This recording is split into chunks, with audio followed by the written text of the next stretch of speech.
Test, test.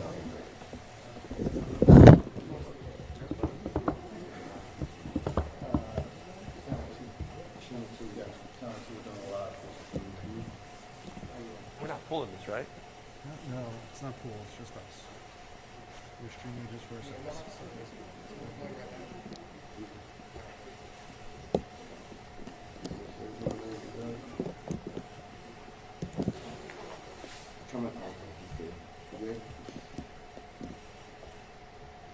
Thank you everyone for coming out. Thank you for the press for coming out for such an occasion as this, as the injustices that has been demonstrated by this judicial system in Brazoria County have more light brought to it. So the next voice you will hear would be the Brazoria County Criminal Justice Committeeman, or I'm sorry, Criminal Justice Chair, Robert Williams. Thank you, Mr. Howard. Thank you to the press for coming. Very quickly, since we had our last press conference, there have been some new developments on the Brazoria County jury tampering scandal. For those of you who may not know, this issue started when our district attorney, who was, by the way, appointed by Governor Greg Abbott because our former district attorney resigned midterm, he released a press release saying that there were some improprieties in in the formation of juries here in Brazoria County, and that there was going to be an investigation by the Texas Rangers. Eugene Howard and myself met with the DA. During that meeting, he told us that once the investigation was complete, that he would allow us to see this investigation before it went public. Turns out that was not entirely true. When we did meet with him after the Rangers finished their report, the lead investigator for the Texas Rangers was there, and by the way, the Texas Rangers do have an office inside of the Brazoria County Courthouse. The initial lead investigator, Norsworthy, was actually a witness on one of the trials that we will bring up here to you shortly. So in our meeting with the DA, we were not allowed to see the report because it had yet to be redacted. But DA Tom Selleck did tell us that the grand jury came back with a no bill against former district clerk Rhonda Barczyk because they could not find in the Secretary of State statutes where she had broken any laws. He did confess that what she did was wrong. He did confess that what she did was illegal, but he said that he could not charge her with a crime. We're here today because we take issue with that. If you break the law, you break the law. And where there is no justice, there can be no peace. And we would hope that this district attorney would, at the very least, offer a public admonishment of this district clerk for what she had done.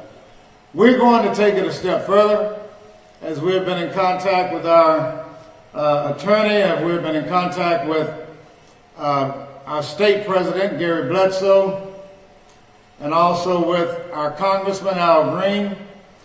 We are now seeking an independent investigation from the Department of Justice. And so with that, I will now turn it back over to Mr. Eugene Howard. We have a couple more speakers for you before we leave. Thank you, Robert. As he so eloquently stated, we did have that second meeting with the district attorney, and he said that there was nothing in the code that he could penalize her with criminally. And my reply to him was, if it had been me or someone with my pigmentation, we've seen the justice system corruptly, unjustifiably take out the innocent. Yes. So a lot of people have spent a lot of time talking about Rhonda Barczyk, and she was vile in the way that she separated juries. One of the fundamental bedrocks of this great nation is you're supposed to have a fair trial by your peers. The moment you touch the jury pool, there's no more randomness to that.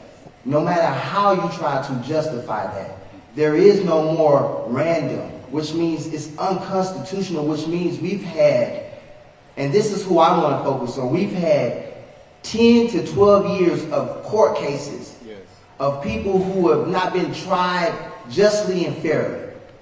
And they are going quietly, and we cannot idly sit by and let those people suffer the injustices while the good old boy system is in place. So as we stand here today, like Robert so eloquently stated before, we are in touch, not only with our state president, our state criminal justice committee, but with Congressman Green and others, because we are demanding the Department of Justice come down and serve justice in Brazoria County. Far too long have the people of this county lived in fear of the court system. Far too long in this community have people felt terrorized, bullied, suppressed, oppressed by this judicial system in Brazoria County.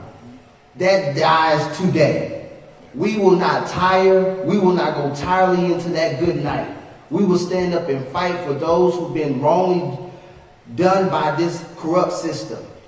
And I will end with a great quote with Dr. King, or by Dr. King. He said, "We are not satisfied, and we will not be satisfied until justice rolls down like water and righteousness like a mighty stream." So with that being said, we have our illustrious State Representative Ron Reynolds here. And he could be so eloquent in his words, but one thing we know about everyone that's standing here, we have pastors, community members, people that are affected by this very issue. We're tired. We're tired of having to come here and say, "Come help us." Yes. We're going to help ourselves. Yes. And people, don't forget, all these people are elected. So this is why they don't want us to vote. This is why they're suppressing Texas voting right now. Yes. To keep people like me, Yes. Robert, Yes. Ron, and these pastors from the table to make decisions that could better fit our communities. So with that being said, I'll turn it over to Ron Reynolds. Thank you, Eugene and Robert. Some may ask, well, what are you doing here? This isn't your district, and this is not my district.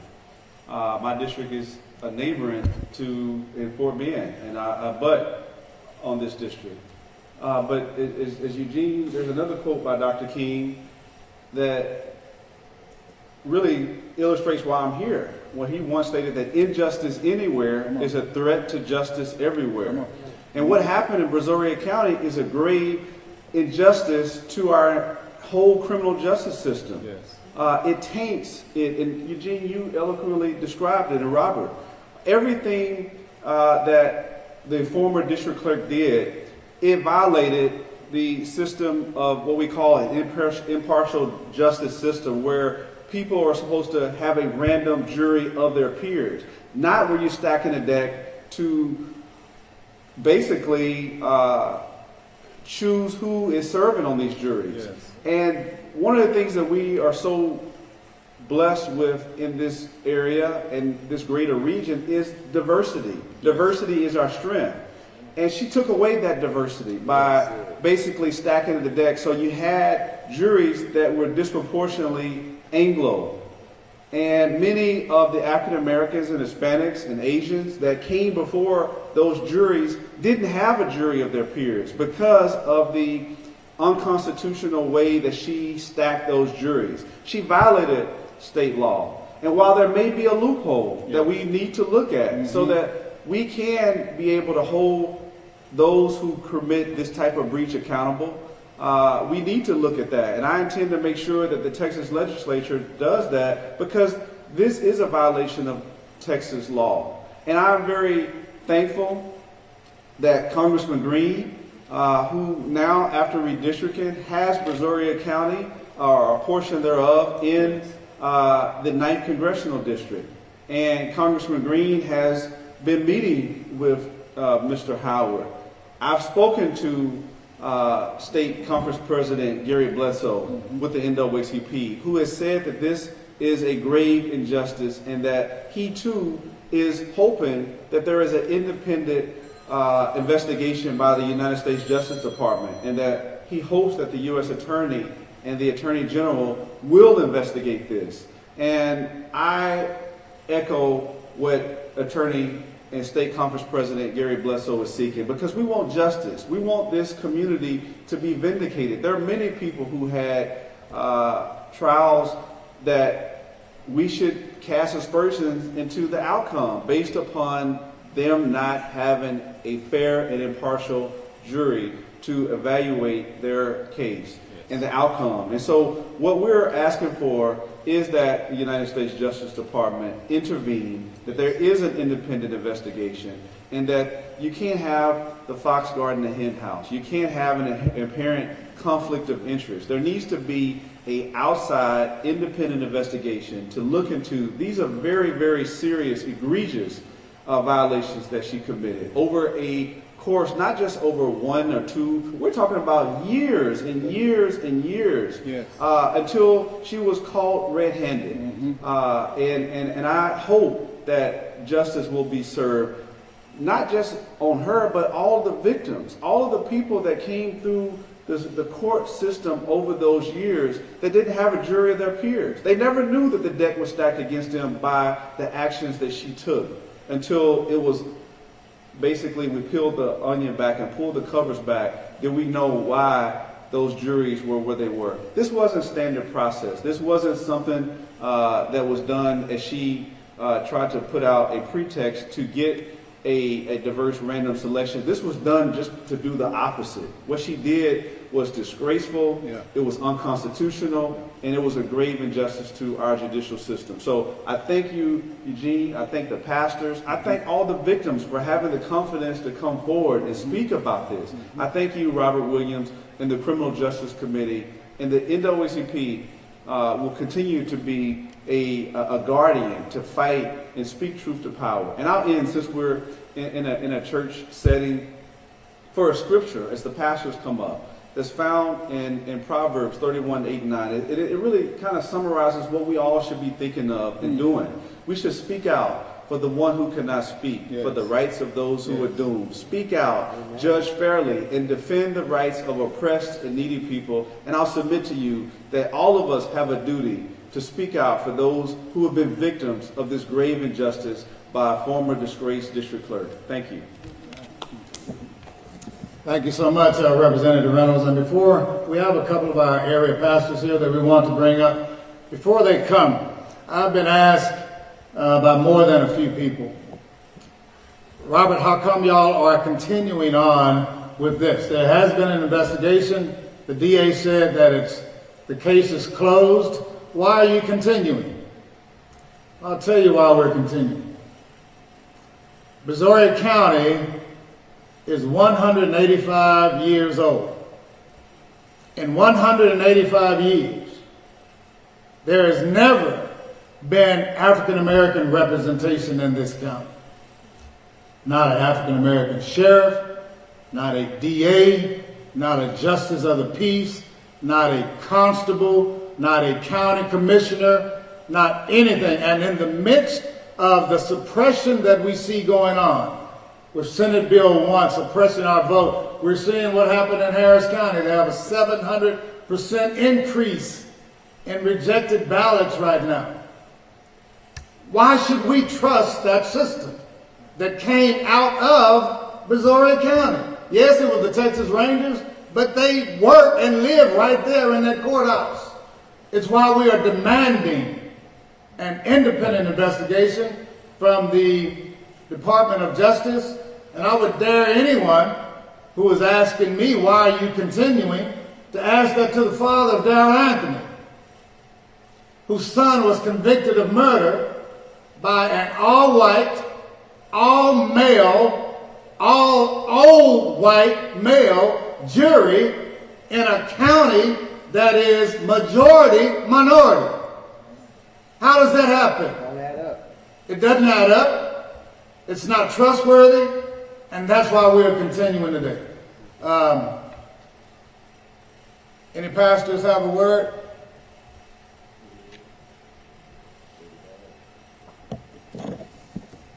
Terry?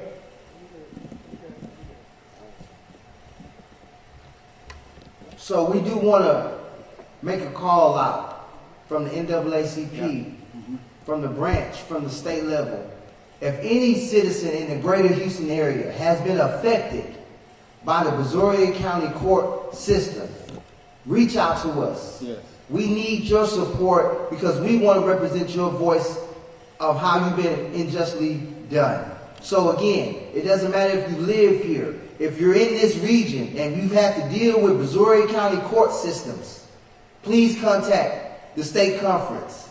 Please contact the Brazoria County NAACP. You can reach Eugene Howard or Robert Williams, whether it be social, but we will not tire. We will fight for you. Thank you. Thank you very much. And before we go to questions, there's one other thing I want to leave with Brazoria County.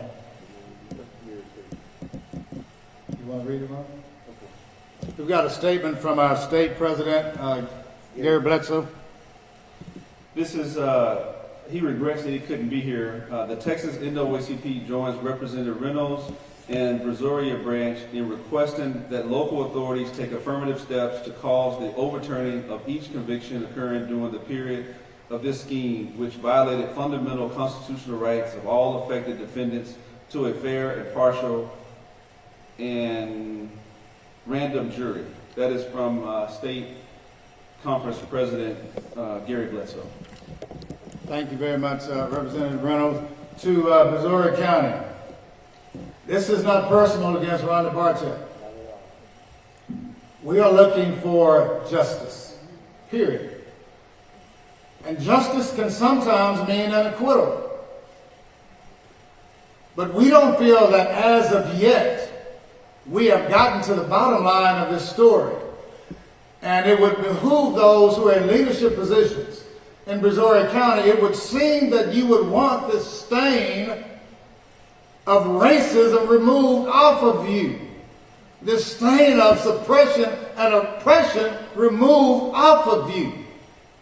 And the only way that that happens is if justice is served. Justice simply means making things right.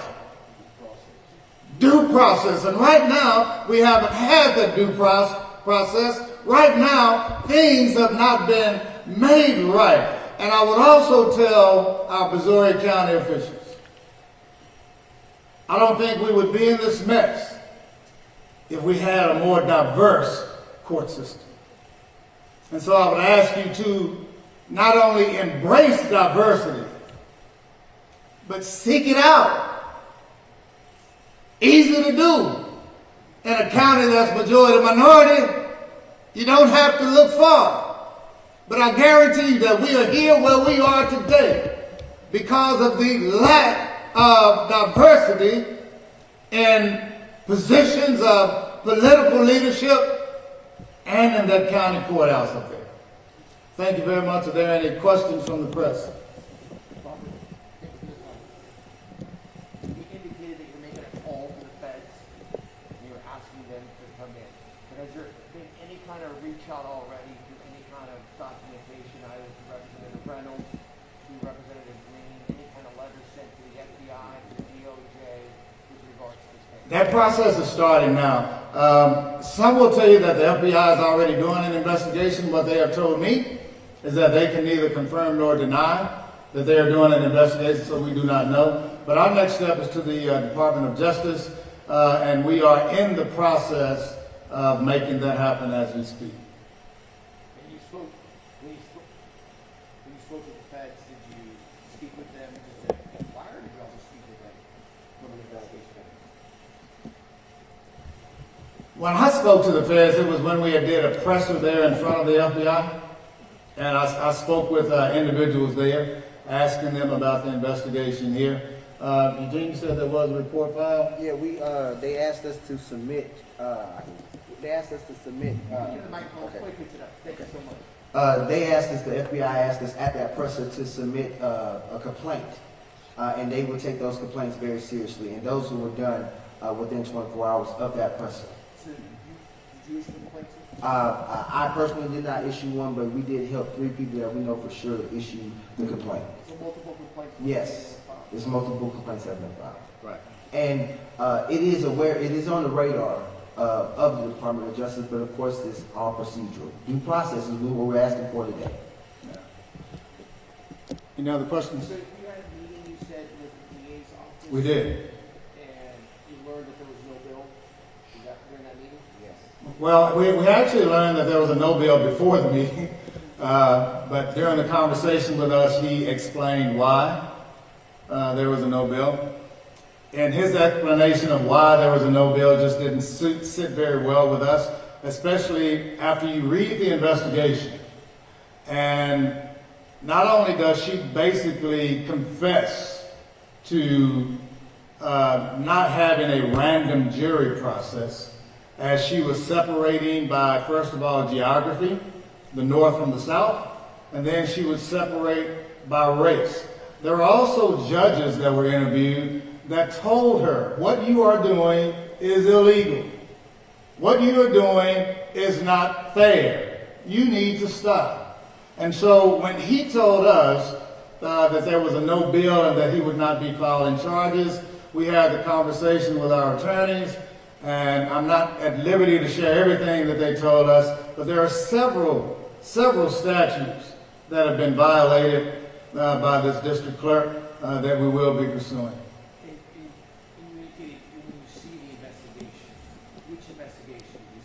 The Texas Rangers report. The Texas Rangers report. As a matter of fact, anyone in the public can do an open records request for that report right now and get the redacted form. This one's about 177. It's 177 pages long. But I'll give you a quick tip. You don't have to go through the 177 pages. A lot of it is just putting people's names and birth dates up here. Get down to the guts of it, where they are doing the investigations with the judges and so forth. And you'll see what we saw, and that was, I could have done that investigation in 2 hours. We don't feel that it was a very thorough investigation. We don't feel that it got down to the bottom line. And one thing that is missing from that report was an audit of a composition of jury trials over the last several years, right? And why we think that is important is because her reasons for separating out jurors as she did, she says, was to formulate a jury of peers. Well, if we do an audit, including race, of these jury formations over a period of years, it's going to tell whether or not her intentions were true or not. It's going to tell whether, well, let me phrase that another way. It will tell whether or not she was successful. Whether she was successful at what she told the press, that she was trying to formulate fair and impartial juries, or it will show that she was successful in putting together excessive amount of white juries trying people of color.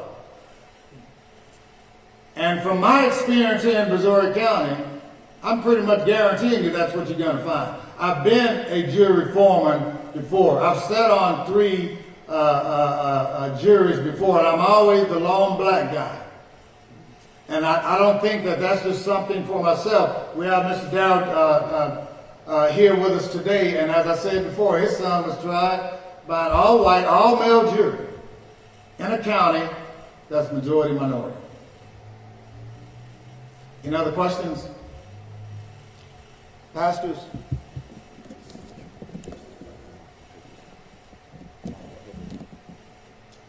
Oh. We have mentioned this at a few of the other press conferences. Now, one of the things that the DA told us when we was in his office, when I asked him about doing an audit of formations of juries by race, first he told us that they don't keep that information on race.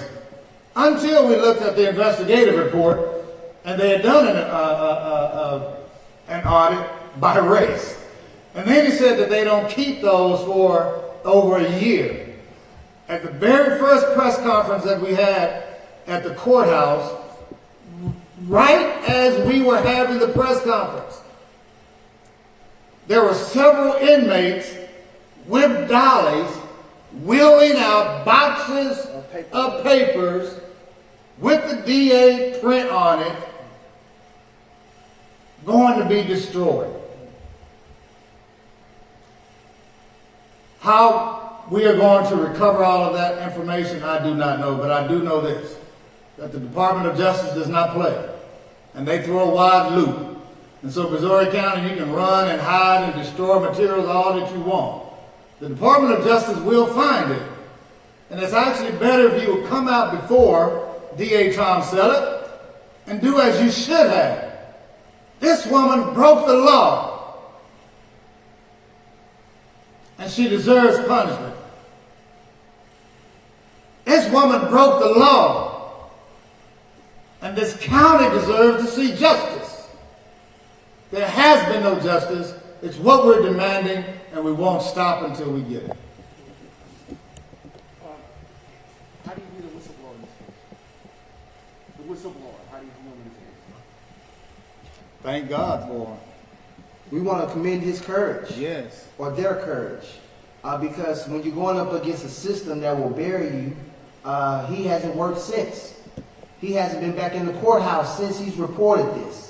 And that's something that the DA and the courthouse is not telling you. But the bailiff that dropped the nugget for all of us to be standing here today can't even seek employment at his own job. Wow. So if there's nothing to hide, Brazoria County, Yes. if there's nothing to hide, judicial system, why are you penalizing a man for standing up for justice? Dr. King said the time is always right to do what is right. And what you're doing to that man and to these families is not right. You know, and I don't want to paint the picture that every person in Brazoria County is a racist. We know that's not true.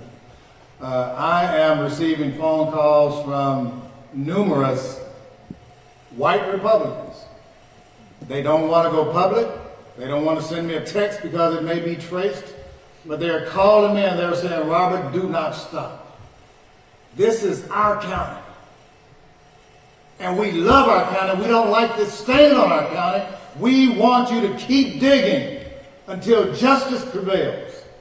I didn't need for them to tell me that to keep going, but we are going to keep going until justice prevails in this situation. My God demands it. We're done. No more questions? Thank you for coming. Thank you for coming.